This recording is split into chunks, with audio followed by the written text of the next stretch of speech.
Kita mulai ya. Assalamualaikum warahmatullahi wabarakatuh. Selamat pagi semuanya. Mantap semangat ya paginya. Seperti biasa kita bertemu lagi. Kita akan belajar sosiologi lagi. Sebelum itu kita berdoa dulu yuk. Boleh. Terus tunjukin doanya. Siap. Mari teman-teman dan kalian sebelum kita mulai pembelajaran sosiologi pada hari ini, alangkah baiknya kita berdoa untuk agama dan kepercayaan masing-masing. Doa di masing-masing. Doa selesai. Oke, terima kasih Pak Enus. Nah, siapa yang tidak masuk hari ini? Itu sama? Tidak. Sakit mereka? Tidak. Baik, sekali dulu ya. Nah, teman-teman, kita pagi ini bakal belajar mengenai apa? Penyimpangan sosial. Siapa nih kira-kira yang udah tahu apa sih itu penyimpangan? Ada yang udah tahu? Siapa? Ada. Nilai-nilai yang tak berdasar yang menyimpang dari kehidupan dalam sosial. Ya, betul. Nah, sebenarnya penyimpangan ini adalah bentangan dari gejala sosial. Nah, kemarin kan kita udah belajar mengenai gejala sosial, udah belajar mengenai definisi, terus apa lagi? Kemarin kita belajar gejala sosial tentang apa aja? Definisi, terus jenis, terus Ciri-ciri. contoh gejala sosialnya. Nah, di dalam gejala sosial itu kita mempelajari tentang penyimpangan. Nah, penyimpangan ini merupakan sebuah bentuk atau perilaku yang tidak sesuai dengan nilai, norma ataupun aturan di tempat kalian berada, bisa di masyarakat, sekolah maupun lingkungan rumah. Nah, siapa yang bisa kasih tahu saya satu contoh penyimpangan yang ada di masyarakat? Grafiti, Pak. Grafiti. Gimana tuh grafitinya? Pandang. Apa? Buang sampah sembarangan. Sama sembarangan, betul. Kalau di sekolah kayak gimana? Tidak piket. Apalagi? Apa? Nyontek masuk karena dia menyalahgunakan nilai. Apalagi? Pak. Betul. Bullying. Bullying, betul. Nah, kalau di lingkungan rumah apa nih? Tidak dikenal kelompok. Tidak mengalami Kalau orang tua, apa? Tidak dikenal kelompok. Betul, tidak tidur tepat waktu. Semua itu merupakan contoh-contoh dari penyimpangan yang ada di lingkungan masyarakat, rumah, dan juga sekolah. Karena penyimpangan tersebut dilakukan tidak sesuai dengan norma, nilai, dan aturan yang sudah ada dan yang sudah dibentuk. Oke? Nah, sebenarnya apa sih itu penyimpangan? Nah, ini contoh gambarnya apa nih? Apa nih? Aura. Ini kan tauran. Nah, si tauran itu bisa terjadi yang mana nih? Siapa yang itu Pak? Pak. Apa tuh ada? Karena ada perkelahian antara dua kelompok. Dua sekolah lebih, ya, Nah, oke. oke. Nah, tauran ini terjadi karena adanya perkelahian atau perselisihan antara dua kelompok. Nah, kira-kira dari terjadinya tauran ini apa sih dampaknya? Siapa yang tahu dampak dari tauran? Pak. Apa tuh ada? Bacok.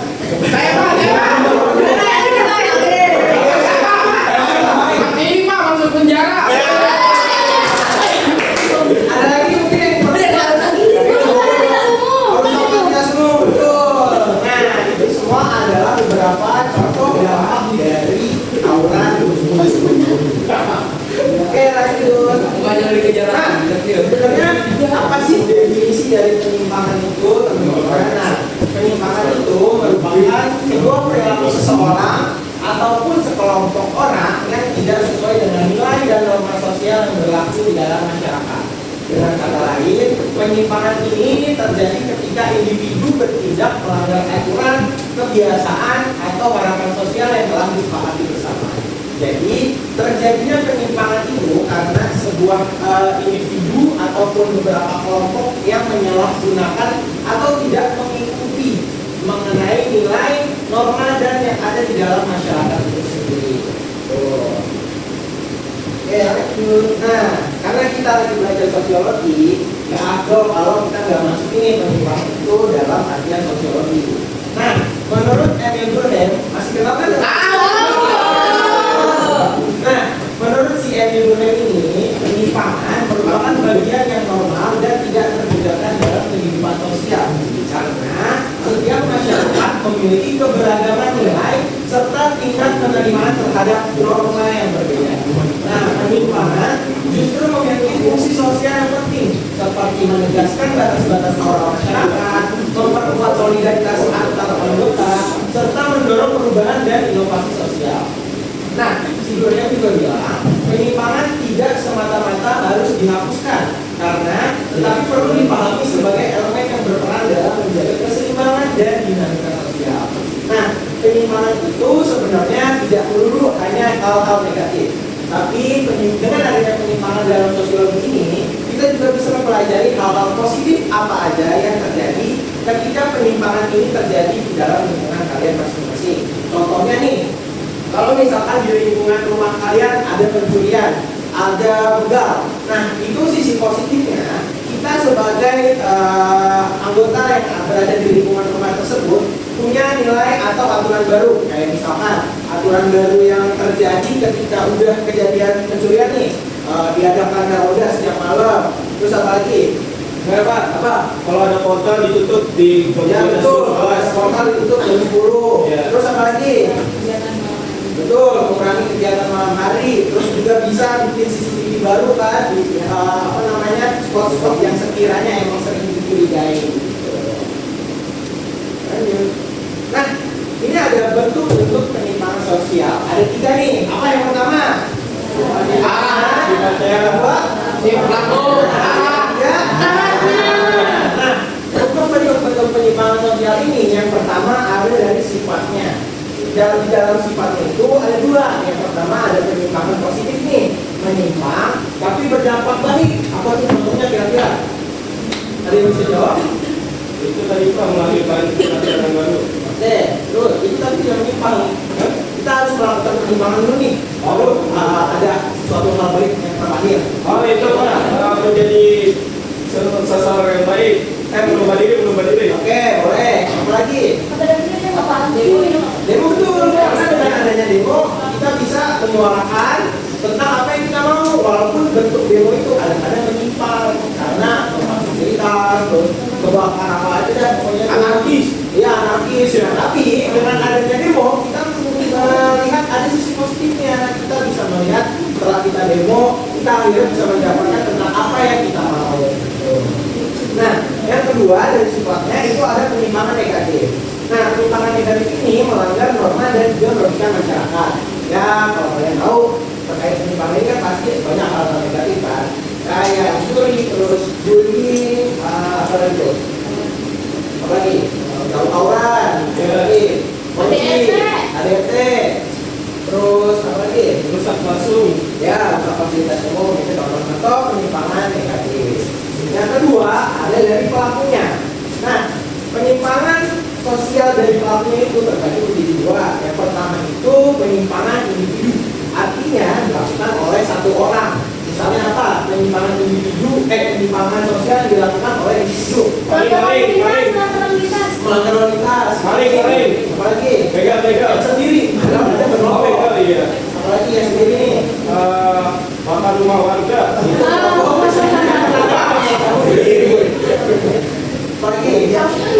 Menyontek itu sendiri bisa.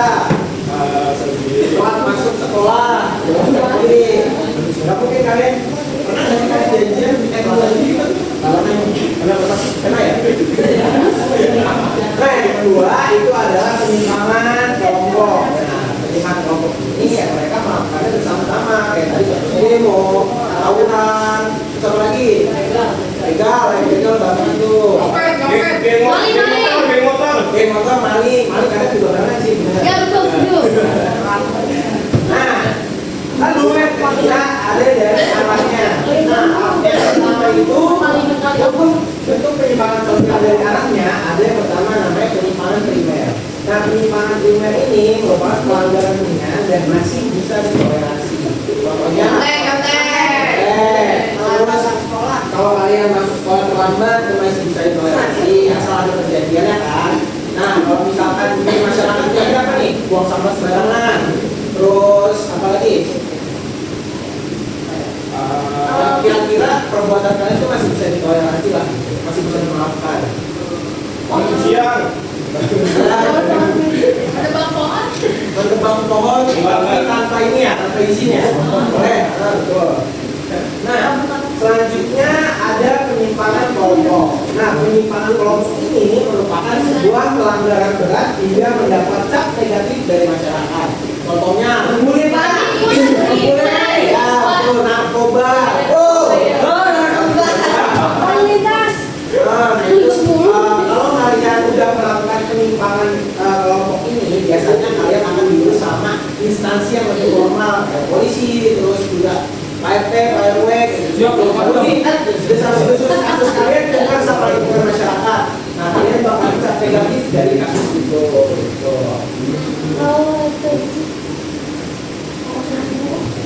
Oke, lanjut. Nah, selanjutnya ada yang namanya faktor penyebab penyimpangan sosial. Yang pertama itu dari keluarga. Nah, dari keluarga ini biasanya kita kurang perhatian, kasih sayang atau pengawasan orang tua bisa mendorong kita untuk berperilaku menyimpang.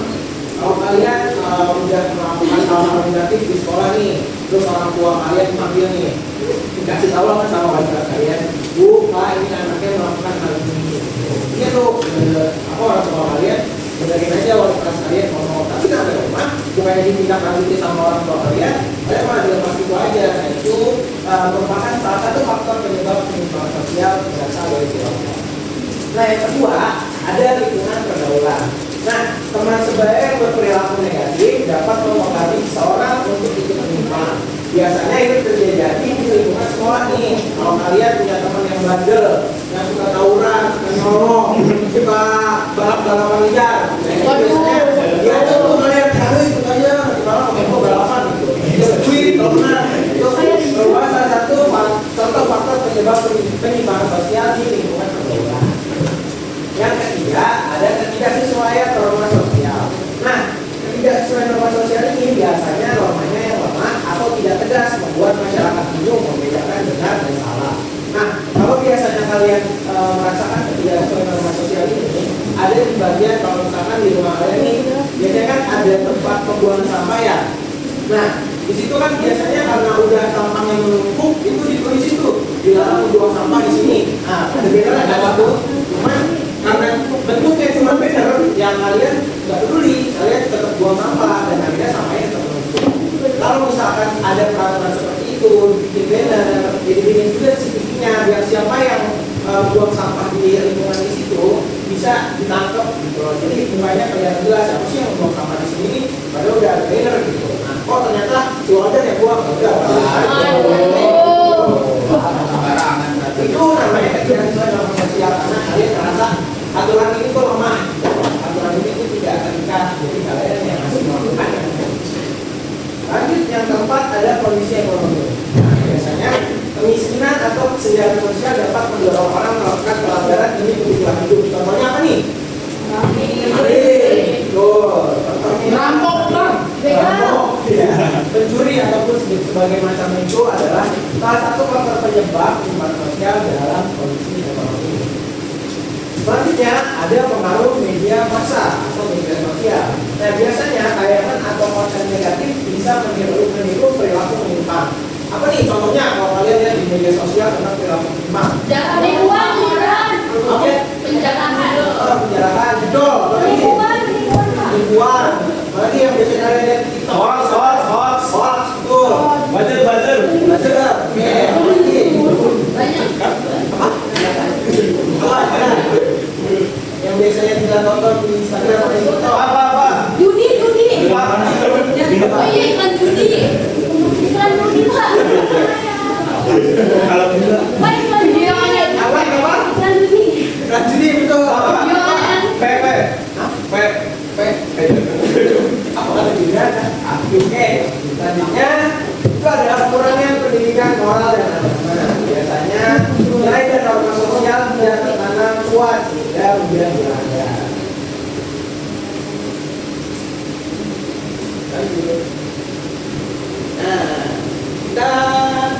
bagian selanjutnya, yaitu ada dampak penyimpangan sosial.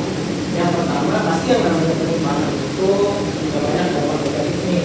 Yang pertama ada menurunnya ketertiban dan keamanan masyarakat. Pasti kalian kalau sudah ada yang namanya penyimpangan di rumah kalian, terus penyimpangan itu nggak diusut secara tuntas, pasti kalian pasti tidak aman di rumah itu kan. Dan kalian itu nggak tenang dari rumah itu. Nah, yang kedua ada hilangnya kepercayaan antara individu dan terhadap lembaga sosial. Kalau misalkan terjadi penyimpangan, entah itu biasanya ini di lingkungan masyarakat kayak tawuran, terus juga demo itu kalau berlama-lama kejadiannya kalian sudah mulai nggak percaya sama lembaga yang mengatasinya kayak ini polisi mana sih kok nggak ngurusin apa kayak ginian gitu. Polisi itu kerjanya kok ngapain aja sampai kayak begitu nggak diurusin. Nah, yang ketiga itu ada rusaknya nilai dan norma sosial yang berlaku. Jelas karena beberapa nilai dan norma ataupun aturan yang sudah dibentuk tapi ada yang melanggar, pasti lama-lama peraturan itu hilang. Jadi kayak udah nggak ada lagi karena saking banyaknya orang yang melanggar, jadi peraturan itu udah nggak ada. Lalu yang terakhir ada timbulnya konflik sosial serta ketidakstabilan dalam masyarakat. Ya, karena konflik ini juga faktor penyebab terjadinya penyimpangan sosial. Contohnya tadi tawuran itu pasti diawali dengan konflik sekolah antar sekolah. Akhirnya mereka karena ada konflik yang tidak bisa dibicarakan secara baik-baik, mereka perang itu konflik dan belajar. Itu nggak Fadila?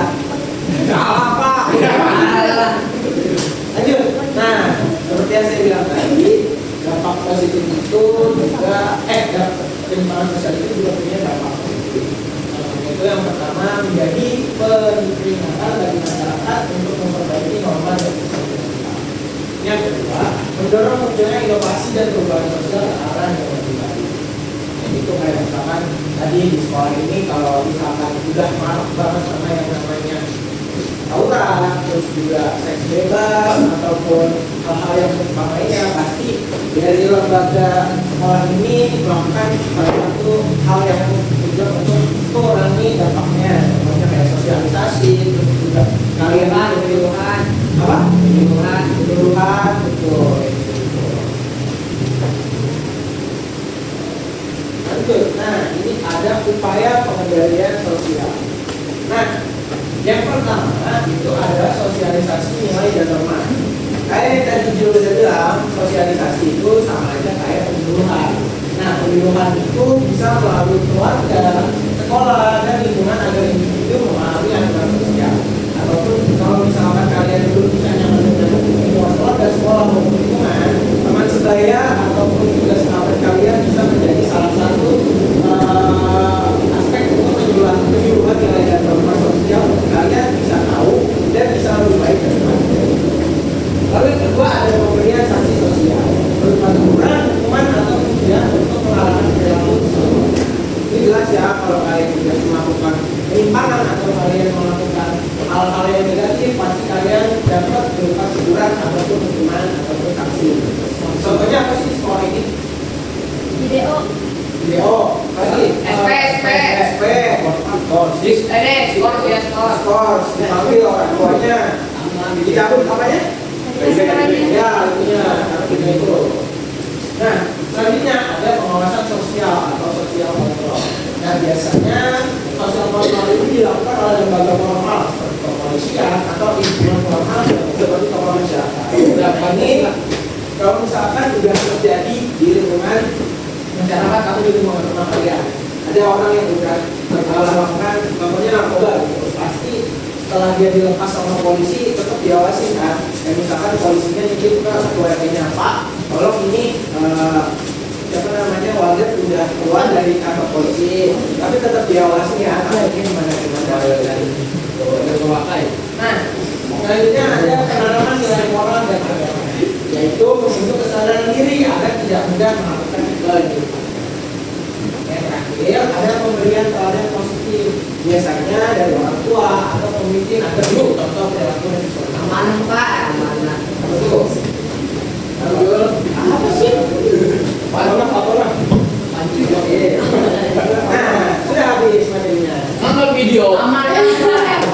Nah, kira-kira tadi udah belajar mengenai penyimpangan sosial. Siapa yang bisa ngasih tahu saya di dulu berdiri.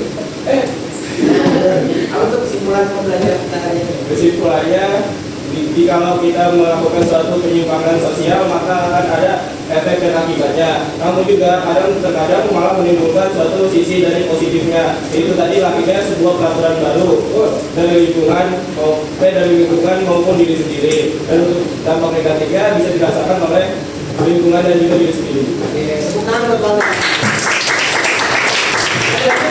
Oke, karena masih ada beberapa yang belum paham, saya buka sesi Q&A. Nah, kira-kira siapa yang mau bertanya terkait materi tadi? Saya berdiri. Kalau misalkan kayak ada kejadian gitu, terus ternyata ketahuan sama warga sekitar, terus kan otomatis warga itu kan mengumpulin untuk manggil-manggil atau biasanya kan main hakim sendiri. Nah dari main hakim sendiri itu ada hukumnya apa?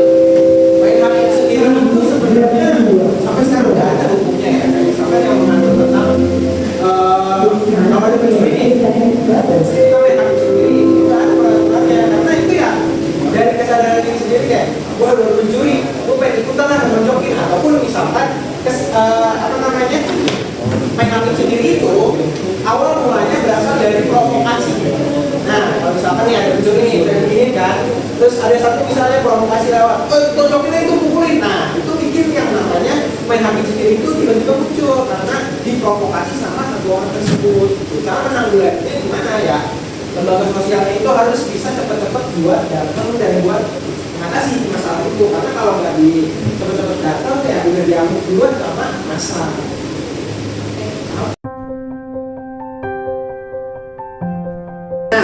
Satu kelompok itu harus bisa menjawab atau kalian tuh saya akan menjelaskan satu studi kasus atau satu soal cerita mengenai penyimpangan sosial.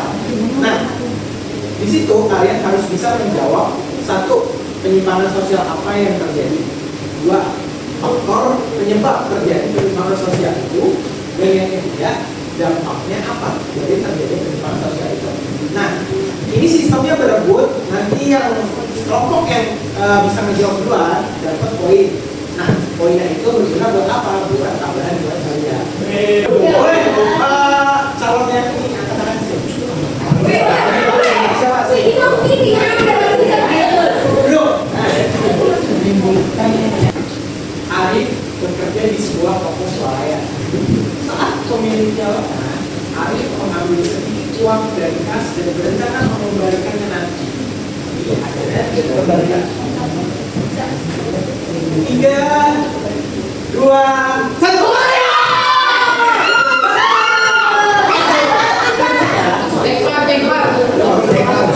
Oke, yuk.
Udah selesai.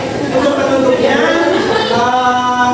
saya minta satu orang buat ngasih tahu saya, kayak misalkan hari ini saya udah belajar apa dan manfaatnya ke depannya ketika saya belajar itu apa. Oh, ada lagi. Kemana? Assalamualaikum warahmatullahi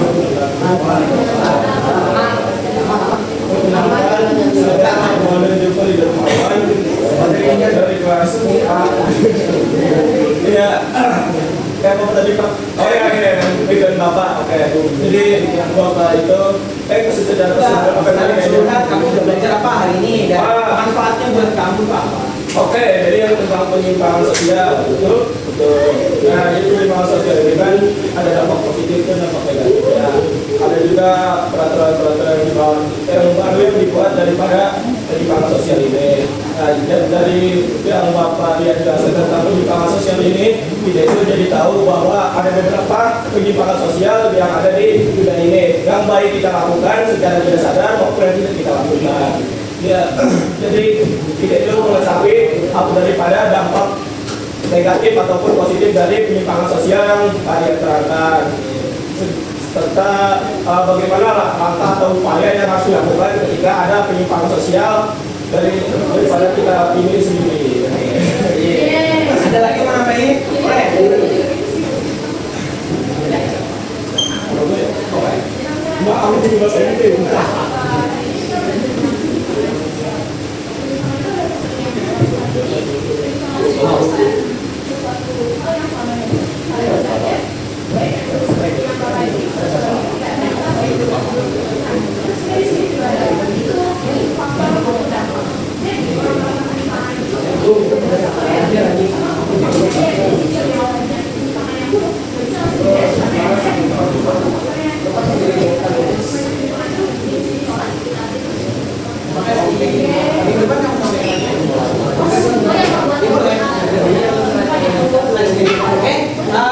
Pembelajaran kita hari ini sudah selesai.